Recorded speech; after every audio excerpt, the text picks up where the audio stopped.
Amateurs de barbeaux, bienvenue pour ce premier reportage de l'année. Donc on est sur la chaîne Captain Barbel ici pour pas polluer Nymphe Evolution et ses truites et ses ombres. Donc je commence l'année avec un repérage des zones à barbeaux à pêcher au pompon. Et tout commence toujours par des repérages. Donc comme vous l'avez compris, exit les barbeaux sous la canne pour les violets en nymphe à vue, ça c'est pénible. Par contre, la recherche des barbeaux sur les flats en fouettant, ça c'est un grand plaisir. Et donc je vais repérer les différents spots. La rivière est haute, mais ça commence à chauffer. Et d'ici quelques jours, on verra les premiers poissons en tailing. Donc ça va être passionnant aux premières chaleurs. Donc petite intro pour vous dire que on va faire une petite balade caméra pour repérer les bons spots. Allez, je retourne la caméra et on commence. À tout de suite. Donc on commence par un petit repérage à cru. Donc j'ai pas la canne forcément, c'est juste pour repérer. L'eau est encore haute, mais on y est presque. Donc ici, ce spot classique, on voit que c'est de la pêche du barbeau en nymphe à vue parce que le courant est puissant. Et donc on n'aura pas les grandes gravières faciles pour fouetter. Donc ça peut être très bon en nymphe à vue.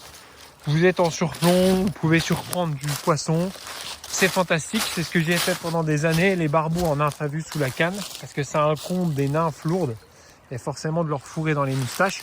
Donc c'est un beau talus de barbeaux en nymphe à vue, mais ça ne m'intéresse plus du tout cette pêche, puisque justement je cherche les gravières pour pouvoir fouetter et pêcher ces barbeaux à distance avec ma gamme de 6 nymphes.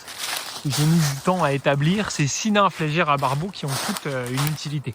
Donc je passe ce spot pour aller rejoindre les grandes gravières, voilà. Et pourquoi en fait cette passion du barbeau à fouetter, je vous répète ici. Alors simplement avec un exemple, c'est que moi à la base j'adore fouetter dans la pêche à la mouche, mais la gestion de la pêche en France, qui est la plus catastrophique, m'a éloigné des pêches à fouetter en France, parce que quand on aime la pêche à la mouche à fouetter, eh bien la France, je vais vous faire la démonstration que c'est le pire endroit sur Terre. Attendez, je vais esquiver le bosquet. Alors, je vous explique numériquement. Si on prend simplement des chiffres, aimer la pêche à la mouche en fouettant, c'est en fait pêcher soit en sèche, soit au pompon, soit à l'indicateur flottant, soit au streamer. Je vais mettre le streamer de côté parce que c'est vraiment pas une belle pêche. Voilà, vous voyez ici, voilà, quand l'eau est plus basse ici, vous pourrez très bien pêcher à vue, ça tire, c'est bien, voilà. Mais pour le pompon, c'est bien trop rapide. Donc, les amoureux de la pêche à la mouche fouette, c'est la base, puisque la base c'est la sèche avec les poissons qui gobent. Et avec un contexte de pollution, de pression du poisson, de cormorans, avec tout ce qu'on fait subir à nos pauvres truites et ombres en France, eh ben, il y a de moins en moins de pêche à fouetter, puisqu'on doit aller vers des pêches d'efficacité, et notamment la pêche en infophile, dont j'ai passé ma vie à faire la promotion. Donc voilà, si on prend numériquement une idée, si vous aimez les pêches à fouetter, vraiment faire beaucoup de poissons en fouettant une soie, eh ben, il faut aller dans des endroits où il y a des gobages et des poissons faciles. Donc, on peut prendre un pays comme la Mongolie, vous allez faire en fouettant 80 poissons par jour en Mongolie. Ça, c'est cool. Ça, c'est de la pêche à la mouche, ça rentre, ça plie du carbone. Après, vous allez aux USA, ça marche encore bien. Il y a encore peu de pollution. Il y a encore beaucoup de poissons qui gobent. Vous allez faire peut-être 40 poissons par jour aux USA. Ça vaut le coup en fouettant. Vraiment, ça rentre du poisson, ça vaut le coup. Après, un peu plus dur en Europe, mais toujours bien. Vous allez en Autriche, vous allez faire peut-être 20 poissons par jour en fouettant. Soit en sèche, soit au pompon. Je parle pas de pêche en nymphe. Donc voilà, je vous fais la démonstration numérique. Et puis en Slovénie, c'est de plus en plus dur, mais ça va encore. On prend un exemple. En Slovénie, si vous vous démerdez bien, vous allez faire une dizaine de poissons par jour en fouettant. Donc ça vaut le coup. Par contre, là, il y a un ruisseau, je suis en botte. On va voir ce que ça va donner. Donc voilà pour les exemples numériques. Et du coup, suivez mon regard. Si on continue sur la France, et ben du coup, à peu près dans les ordres de grandeur, si vous pêchez à fouetter en France, soit vous êtes un cador de la nymphe à vue, vous habitez au bord des rivières, Sorgues, Loups, Doubs, Touvre, et vous pouvez avoir la chance de rentrer, on va dire, entre 2 et 4 beaux poissons par jour en fouettant.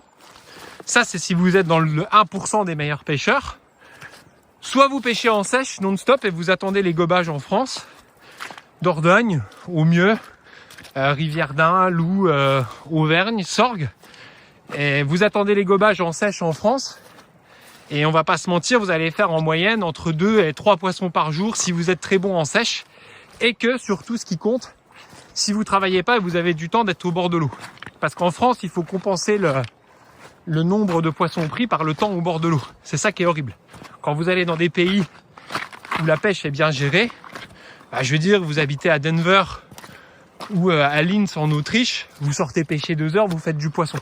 En France, il faut passer un temps infini pour rentrer du poisson en fouettant.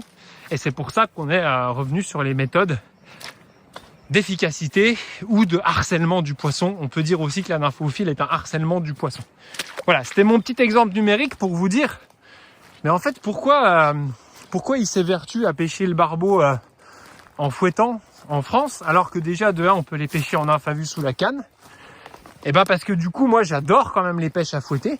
Même si je passe ma vie à pêcher en nymphophile, je suis un énorme fan des pêches à fouetter. J'adore l'action de fouetter. Mais soit je suis cynique, soit je suis trop réaliste. Et en France, tellement il y a peu de poissons, moi je sors pas mon fouet pour 2 poissons qui gobent dans le mois, quoi. Alors ça, c'est ma conception à moi, elle est assez violente. Mais je sais qu'il y a des milliers de pêcheurs qui pensent comme moi et qui sont allés pendant des années fouetter des sèches et des pompons et qui se disent bon bah à un moment je vais basculer dans la nymphophile. Donc retour au barbeau. Je vais vous laisser sur ce panorama là parce que plus loin c'est compliqué. Donc le grand kiff du barbeau, parce que du coup on est en France, on peut fouetter, il y a beaucoup de poissons, on plie du carbone. Et puis le barbeau au pompon, il y a une pêche intelligente avec une recherche des bonnes nymphes pour des poissons qui s'alimentent à la régulière. Voilà. Et je vous le redis, comme on a vu plus haut sur les grandes falaises, là, les barbeaux en nymphe à vue, vous allez vite vous ennuyer parce que vous allez les matraquer et les grappiner par la bouche. Alors que sur des flats comme ça, quand vous aurez les barbeaux en place, bah, vous aurez une vraie méthode. Voilà. C'était juste la petite explication pour ceux qui découvrent ma passion pour le barbeau à fouetter. Et en fait, c'est juste une adaptation au fait qu'on est dans le pays au monde où il y a la plus mauvaise gestion. Et en tant que pêcheur à la mouche qui veulent fouetter, bah, on souffre. Parce que soit on attend les gobages ou soit on se bat pour une truite. Et voilà, c'est pêche au toc, pêche au fil avec surpression de pêche. Et du coup, pour s'éclater dans les pêches à fouetter, eh ben, il reste que le réservoir ou les barbeaux, puisque de toute manière, dans toutes les pêches à fouetter à la mouche, on prendra moins de poissons que dans les nouvelles méthodes technologiques qui vont optimiser la pêche, comme la nymphophile. Voilà. Écoutez, on va essayer de trouver des barbeaux en poste. Je pense que c'est un peu tôt. Donc j'ai fini mon introduction au blabla et je résume que je base sur une méthode avec les 6 nymphes que vous voyez là. Et ben ces 6 nymphes, elles permettent de pêcher les barbeaux sur les flats en tailing comme vous voyez ici. Et ça va être le but de toutes ces vidéos. Je vais essayer de sortir du drone, de vous montrer de l'action de pêche, je vais essayer de vous montrer plein de choses. Après, ce qui me prend 90% de mon temps, c'est l'atelier avec les mouches. 10% de mon temps, ma femme et mon gosse. Donc vous comprenez que les vidéos, c'est chronophage. Et je dois aussi prendre mon temps en vidéo, donc je peux pas forcément vous sortir du drone et de vous faire de l'action de pêche tout le temps, parce que je veux pas que le fait de faire des vidéos me bousille mes sorties pêche. Allez, je coupe là et je vais voir ce que je vous donne après. Repérage. Là, on a un tas de poissons qui avancent, donc j'arrive pas à dire si c'est des chevennes, des barbeaux ou des hautures. On va laisser venir. Là, c'est des beaux barbeaux. Effectivement. Ok. Et hop, ils arrivent dans mon ombre. Ok, donc on a déjà un beau banc de barbeaux. Donc là, on pourrait les tambouriner en nymphe à vue. Hein, c'est facile. Hein, regardez, ils sont sous mon bras. Mais du coup, je laisse un peu juste la saison venir. Et après, je vais les attaquer sur les flats à distance. Pourquoi? Parce qu'en fait, là, c'est des poissons qui ne sont pas forcément au max de leur activité alimentaire. Et donc, c'est pas le plus intéressant. La rivière, là, elle est mal gaulée. On peut pas pêcher en fouettant, c'est compliqué. Alors qu'une fois qu'ils sont installés sur les flats, comme vous le voyez ici, eh ben, ils seront beaucoup plus faciles à pêcher. Est-ce qu'il n'y a pas des chevennes dans le tas ou des hautures? Non, c'est 100% barbeau, parce que des fois, il y a des mix. Ouais, il y a du peuple, hein.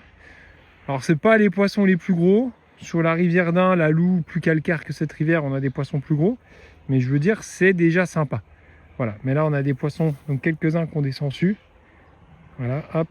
Mais vaut mieux attendre qu'ils soient sur les flats parce que là, effectivement, vous trempez une nymphe et puis vous les, entre guillemets, vous les grappinez par la gueule. Voilà déjà pour un premier repérage. Donc je continue mes repérages. Donc on était là-haut dans les courants plus rapides. Et là, il y a le flat qui s'étale. Donc là, on est début mars. Et regardez, l'année dernière, au 20 mars, ce que c'était avec l'eau plus basse. Voilà, on avait des poissons en tailing actifs, donc ça va arriver tout vite, l'eau est belle. Et donc, ce que je vous dis, c'est que dans la méthode à fouetter, les barbeaux dans le trou profond que vous avez vu là-haut, qui sont un peu en panique, pas trop en alimentation, on va les avoir bientôt, de mars à novembre, ici, sur des flats immenses, en tailing, avec possibilité de fouetter. Donc c'est beaucoup plus bandant de les approcher comme ça, avec ma gamme de 6 nymphes légères parfaitement adaptées. Donc voilà, c'était juste pour vous montrer la différence du spot. Donc ici, début mars, l'eau est encore haute. Et hop, regardez, d'ici 1 ou 2 semaines, ils vont être ici en tailing à pêcher à distance.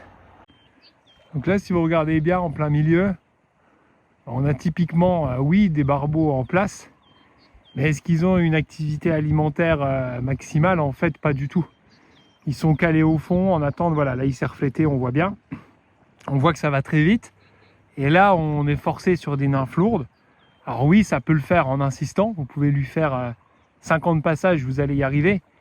Voilà, il pioche un peu au fond, je suis d'accord, mais est-ce que c'est, vous êtes passionné de pêche en nymphe, est-ce que c'est l'absolue méthode d'aller le harceler avec 50 coups de nymphes lourdes pour une fois sur deux le grappiner? Je sais pas. Alors que comme vous voyez ici, quand ils sont plus tard sur les flats, dans une activité alimentaire quasiment à 99% dédiée à l'alimentaire, avec des pêches à distance, avec des nymphes réfléchies, et ben moi je préfère largement cette méthode à fouetter. Après là, effectivement, ils sont pas loin non plus, hein. Je veux dire, vous vous approchez, regardez, je peux m'approcher encore.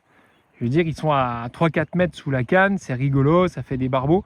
Mais quand vous avez fait ça pendant 1 ou 2 ans, la pêche à vue des barbeaux en complément des truites, croyez-moi, vous vous ennuyez vite parce qu'en fait, à tous les coups, on gagne puisque vous allez en fait les grappiner par la bouche. Donc c'est pour ça que je vous présente la pêche à distance à fouetter avec, à l'inverse de barbeaux ici qui sont postés dans les courants, et des barbeaux en tailing sur les flats. Voilà, c'était entre guillemets un contre-exemple. Après là, c'est début de saison, si rien est réveillé, celui-là, je vais mettre une bonne grosse céramique puis je vais aller me le tarter, bien sûr, pour m'amuser. Mais l'optimal, c'est quand même, avec une gamme de 6 nymphes légères équilibrées, de fouetter à distance quand il y a un peu moins de courant. Parce que cette force de courant, elle fait quand même une pêche moins confortable. C'était un exemple. On va continuer la prospection sur cette berge de banquette qui est parfaite pour la pêche à vue, mais où je ne vais pas passer ma vie cette saison, puisque en fait, ça ne se prête pas à la pêche au pompon. Je préfère vraiment les flats, avec les pieds dans l'eau en fouettant en fait comme en sèche. Mais bon, regardez, il y en a un beau là. Ah, c'est pareil, vous approchez sous la canne, je veux dire, il est sous la canne, c'est un beau poisson. C'est peut-être même un brochet, tiens. Je suis même pas sûr que ce soit un barbeau. Si, c'est un beau barbeau. Celui-là, il est beau, il est un peu plus beau que la taille moyenne. Donc, vous voyez, vous prenez une nymphe lourde à glisser. Il s'alimente en plus, je veux dire, on est d'accord, c'est un poisson qui s'alimente. Il est sous ma canne, hein, quasiment sous ma main. Donc oui, c'est un poisson qui fouille, qui s'alimente. Mais bon, on ne fouette pas, on a du surplomb, on ne peut pas le prendre à distance. Donc, une fois de plus, on va finir par l'avoir, si vous voulez. Regardez, il y a même de la fumée.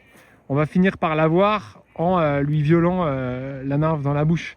À un moment ou à un autre, si vous voulez, vous passez outre la technique. Et quand vous lui amenez une nymphe dans le museau, quand il fait l'aspirateur comme ça, et c'est bingo. Donc c'est une pêche passionnante, hein, je veux dire, le cadre est fantastique, ça fait un beau barbeau qui s'alimente. Oui, on est sous la canne, pas besoin de fouetter, c'est efficace. Je l'ai fait bouger un peu justement. Hop. Qu'est-ce qu'il fait? Il continue à fouiller. Il s'est mis en panique. Mais du coup, moi, si je peux choisir, je vous remets ici, je préfère largement quand ils sont sur les flats à distance. Allez, on continue les explorations. Alors pour vous donner un exemple, dans des eaux fortes, par exemple ici dans ma gamme de 6 nymphes, en fait on est sur du courant trop rapide.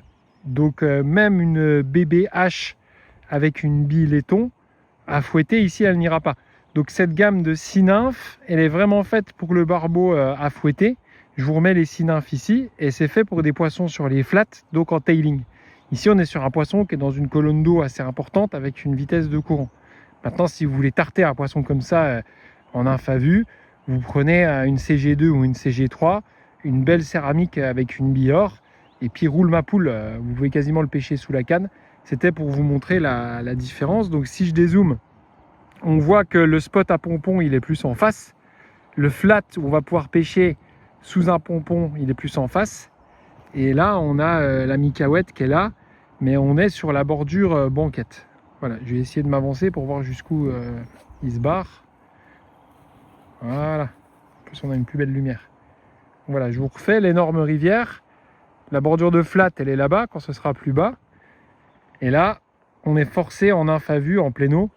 Clairement, vous voyez, si je dézoome, c'est vraiment mal fait pour fouetter. Alors, vous pouvez fouetter du bord, je suis d'accord. Mais quand on voit les flats qu'il y a en face, l'immensité, ce sera beaucoup plus pratique. Voilà, moi, je m'éclate sur les flats en face avec des barbeaux, comme vous voyez ici en tailing. Et sinon, l'alternative, c'est nymphe à vue. Et fatalement, là, ce poisson, vous allez le faire, quoi. Si vous voulez vraiment prendre un barbeau en nymphe à vue, à un moment, vous lui glissez dans les moustaches. Fatalement, vous allez y arriver, mais vous ne trouverez pas forcément du plaisir à long terme. Et pour finir, quant au choix des flats, alors oui, là, on a entre guillemets un flat, mais c'est quand même un flat vachement rapide qui vient taper avec une berge en banquette. Donc je vous conseille fortement, plutôt, il y a des milliers de kilomètres de zone à barbeau, de vous trouver des flats complètement à plat. Flat, ça veut dire flat, vous aurez beaucoup plus de plaisir à fouetter. Là, vous allez vous faire rabattre la mouche, enfin, c'est de la pêche technique comme sur la truite. Si vous pêchez le barbeau, il y en a partout, trouvez-vous des flats vraiment plats, comme celui que je vous montre ici, où vous n'avez pas de banquette, pas de courant qui tape, avec un courant régulier. Ce sera beaucoup plus plaisant pour faire passer des nymphes pour les barbeaux. Voilà, c'était pour vous dire qu'il y a flat et flat.